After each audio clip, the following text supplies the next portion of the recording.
This is Tetzlaff, California, and this is the Live in 5 show. I'm Justin Jung. And I'm Eva De La Rosa. We're broadcasting live from our Live in 5 studio here on campus. So Eva, did you try out for Astro Camp?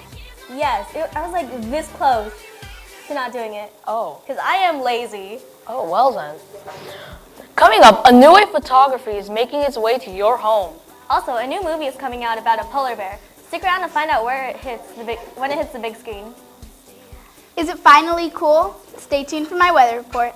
We got the Toledo University and the Northern Illinois University going up against each other in a college football battle. We'll see who wins on my upcoming sports report.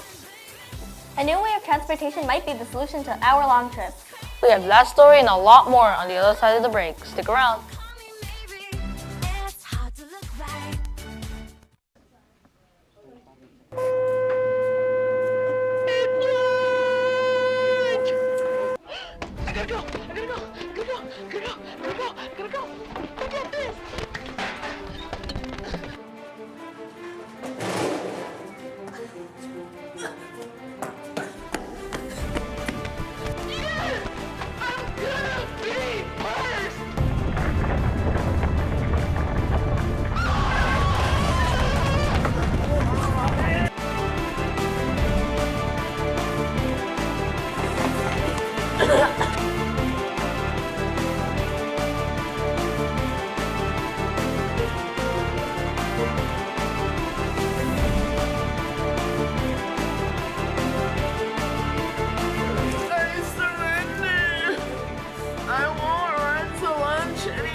It's time for the Tetzlaff play-by-play.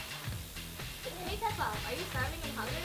Don't wait, because Tetzlaff is having a fundraiser at Chick-fil-A next Monday, 3 p.m. to 9 p.m. It's here in the Cerritos Mall on Gridley Street. Also, make sure to bring your yellow slip. Have a fun time. Tetzlaff is a no-backpack school. Several students have been seen during passing periods and other times wearing or carrying backpacks. The small cinch bags or the PE bags tend to be the biggest violators. Please don't bring backpacks to class. They can be sent back to the lockers, however. Students will take a tardy slip back to your class. Astro Camp is one of the best field trips there is at Tetzlaff. Students that love science can go to the camp to learn more about science, but only 40 students can go. Well, that's it for the play-by-play at Tetzlaff. We'll be right back after the break.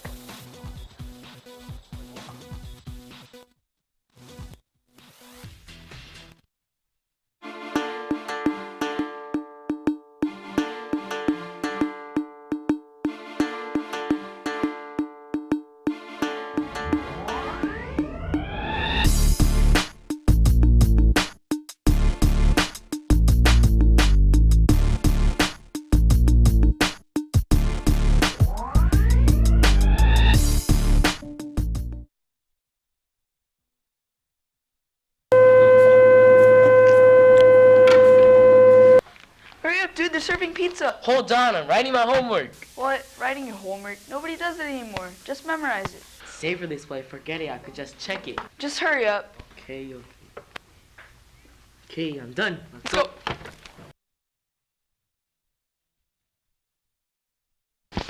All right, need everybody to take out their homework. Okay. Good job. Good job. Shoot, I forgot it. Didn't you write it in your agenda? No. All right, well, you have math detention today. Oh, dang.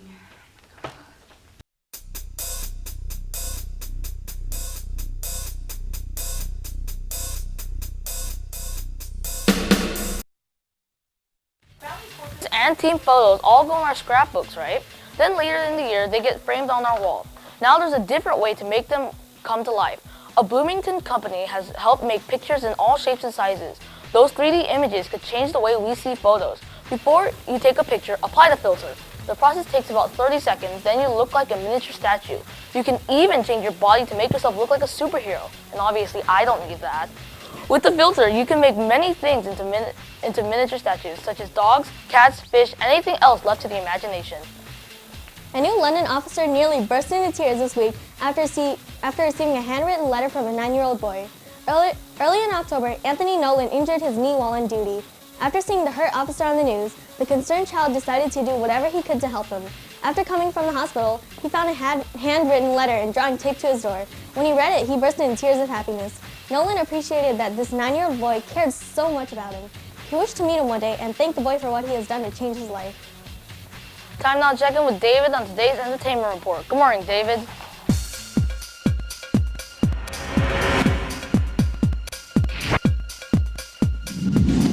Taken from their Arctic home, a polar bear named Norm with his 3 daring friends all end up in New York City.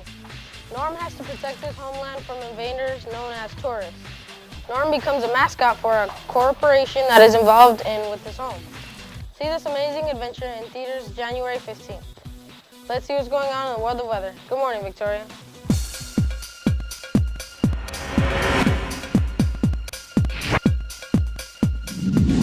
Good morning, it's time for your earthquake update. In Japan, there was a 5.0 earthquake. And in Dixon Lake Meadow Creek, California, there was a 3.5 earthquake. Today's pollen index will be 5.1. The high for the week will be a 4.5 on Saturday. Here in Los Angeles, we're gonna be getting some sun today. Up in the north, they're gonna be cooling off and it's gonna be partly sunny. In the east, they're gonna be getting some sun with a chance of rain. Down in the south, it's gonna be partly sunny. In the Midwest, they're gonna be looking at some rain and it's gonna be partly sunny. Here in Los Angeles, our high for the day will be 68. Up in the north, their high will be, they're going to be looking at low 40s. In the east, they're going to be looking at low 70s. And down in the south, they're going to be looking at high 70s. In the Midwest, they're going to be looking at high 60s and low 70s. It's time for our 5-day forecast.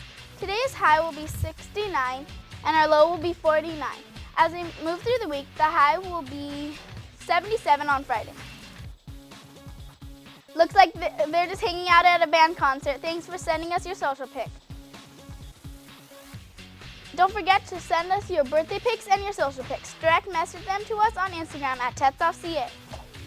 It's time to check out the Daily Web Poll with Jace. Good morning. Thank you. Good morning, Victoria. Today we have Brian Ramirez with us. Good morning, Brian. Good morning. So Brian, did you sign up for Astro Camp? No, Why? because I don't feel like it. I did. I'm pretty sure I was like the first one to turn it in. Will you please read this week's poll for us?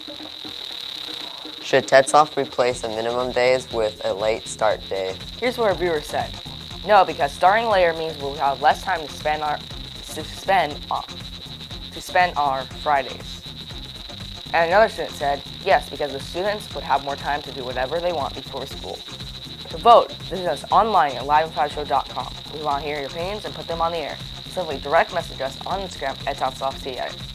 So Brian, do you think we should have a late start day instead of a minimum day? No, because I think having school get out early is way better than going in late. Okay, yeah, I agree with you. Now it's time to check in with Sports with the Raj. Good morning.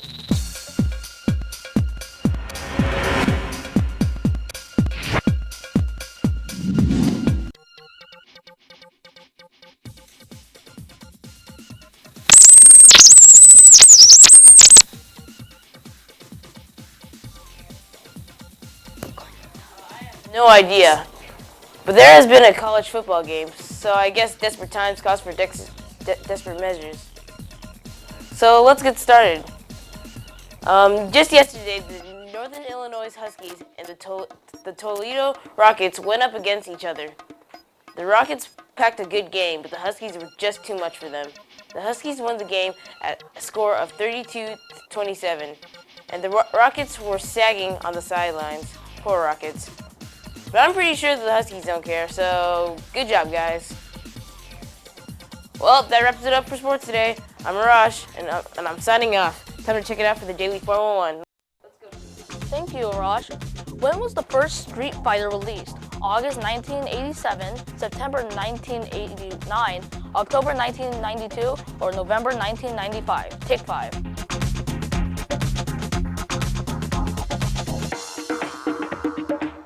The first Street Fighter was released on August 30th, 1987, as an arcade game. Have you ever wanted to go to places faster? Well, now you can when you ride the Hyperloop. The Hyperloop is like a plane in high altitudes, but it's different because it's just a floating capsule. The Hyperloop is so fast that it can shorten a 6 to 8 hour trip to only about an hour. The Hyperloop could be the solution to crowded cities. It's also faster and easier than a plane. I have no idea what that means. There are many different designs that the creators can choose from. The Hyperloop could be the transportation of the future. Just imagine riding around in a capsule. Well, that wraps up our show for today. We'll see you tomorrow. Have a fantastic day.